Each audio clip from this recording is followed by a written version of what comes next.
Private పాఠశాల బస్సులు గ్రామానికి రావడంతో తల్లిదండ్రులంతా అటువైపే మొగ్గు చూపారు.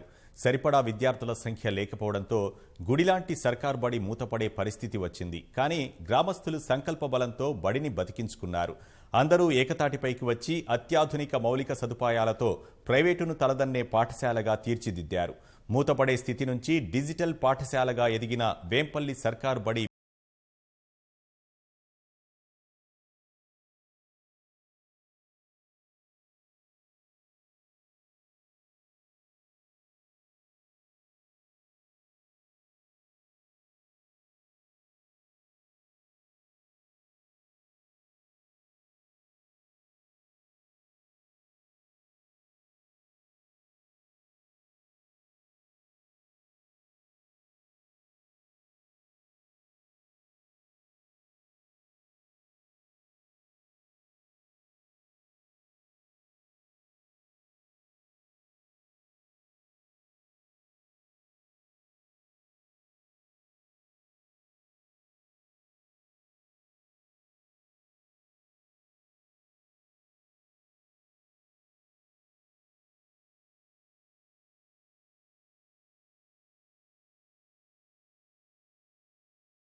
ఎందుకు ప్రభుత్వం నిర్ణయం తీసుకోవడంతో గ్రామస్తులంతా కమిటీ ఏర్పాటు చేసుకున్నారు.